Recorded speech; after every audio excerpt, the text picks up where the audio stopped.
కరూర్ తొక్కిసలాట ఘటనపై నటి బీజేపీ రాష్ట్ర ఉపాధ్యక్షురాలు ఖుష్బూ సంచలన వ్యాఖ్యలు చేశారు. పక్కా ప్రణాళికతో కావాలని చేసినట్లు కనిపిస్తుందంటూ ఆరోపించారు. తొక్కిసలాట ఘటనలో నిర్లక్ష్యం స్పష్టంగా కనిపించిందంటూ స్టాలిన్ ప్రభుత్వంపై ఆగ్రహం వ్యక్తం చేశారు. ఇది ఎవరో కావాలని సృష్టించినట్లు ఉందన్నారు.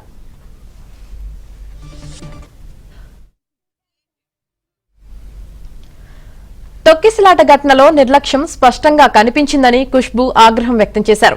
విజయ్ ర్యాలీకి రాష్ట్ర ప్రభుత్వం సరైన స్థలం ఇవ్వలేదన్నారు. ర్యాలీలో పోలీసులు లాఠీచార్జ్ ఎందుకు చేశారని ఆమె ప్రశ్నించారు. దీనికి సంబంధించిన చాలా వీడియోలు బయటకు వచ్చాయన్నారు.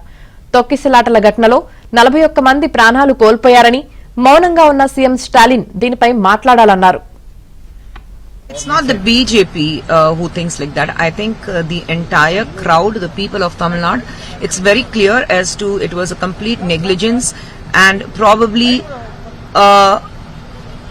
created calamity what has happened in Karur because they knew, DMK knew the kind of crowd Vijay is going to garner. So why was a small place given to Vijay to conduct the meeting?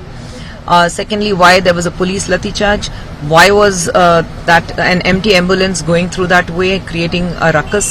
Why were the people there unnecessarily trying to push the people around? There are a lot of videos which have emerged, which you and I get to see on the social media. I think the right person to answer as to why this tragedy happened is the Chief Minister of Tamil Nadu, Mr. M.K. Stalin, who's gone on a mute mode with the remote control in somebody else's hand because he is absolutely unanswerable. He is not at all bothered about the people of Tamil Nadu. It's not. Karur తొక్కిసలాట ఘటనపై నటి BJP రాష్ట్ర ఉపాధ్యక్షురాలు ఖుష్బూ సంచలన వ్యాఖ్యలు చేశారు. ఇక దీనికి సంబంధించి పూర్తి సమాచారం మా ప్రతినిధి సిరి అందిస్తారు.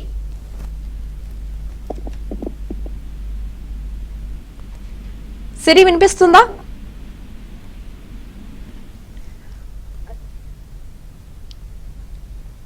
Who thinks like that? I think the entire తీవ్రంగా స్పందించారు. ప్రెస్ మీట్ లో ఆమె మాట్లాడుతూ ఈ ఘటనపై ప్రభుత్వం తక్షణ చర్యలు తీసుకోవాలని, బాధ్యత వహించాలని, మౌనం వీడాలంటూ కూడా ఆమె ప్రశ్నించారు.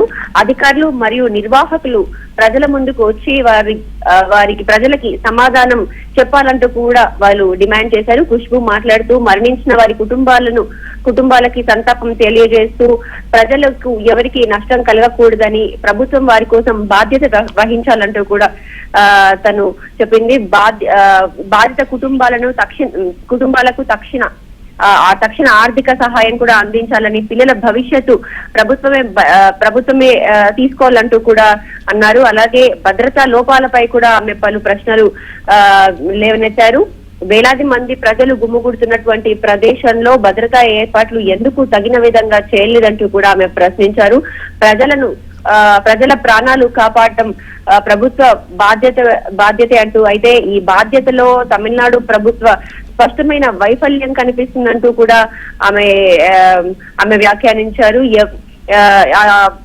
స్టాంపేడ్ కి సంబంధించి ఆమె మాట్లాడుతూ ఎటువంటి పర్మిషన్స్ వచ్చాయి, ఎవరు అనుమతులు ఇచ్చారు, ఎందుకు పర్యవేక్షణ చేయలేదు, ఎవరు నిర్లక్ష్యం చేశారు, ఈ విషయాలన్నీ కూడా స్పష్టంగా బయటపడాలంటూ కూడా ఆమె పేర్కొన్నారు. ఇక దాంతో పాటుగా ఈ విషయాన్ని ఒక రాజకీయ లాభం కోసం ఉపయోగించకూడదంటూ కూడా ఆమె వ్యాఖ్యలు చేశారు. బాధ్యత ఎవరిది అనే ప్రశ్నకి సమాధానం తప్పక రావాలి అంటూ కూడా ఆమె డిఎంకే ప్రభుత్వాన్ని ప్రశ్నించారు. ఆమె ప్రభుత్వాన్ని ఉద్దేశించి మాట్లాడుతూ ఒక విచారణ కమిటీ కూడా ఏర్పాటు చేసి ప్రజల ముందుకు ఆ కమిటీ యొక్క ఫలితాలను కూడా తీసుకురావాలి, తప్పు ఎవరు చేసినా సరే వారిని శిక్షించాలంటూ కూడా ఆమె చెప్పారు. ప్రభుత్వం ప్రజలపై నమ్మకం ఉంచారని, ఆ నమ్మకాన్ని కాపాడాల్సిన బాధ్యత సీఎం స్టాలిన్ కి ఉందంటూ కూడా ఆమె వ్యాఖ్యానించారు. ఇక ఇదే విషయంపై సిబిఐ విచారణ కూడా చేసింది. అయితే రాష్ట్ర ప్రభుత్వం ఎందుకు అనుమతి ఇవ్వడం లేదు, ఎందుకు రాష్ట్ర పోలీసులకే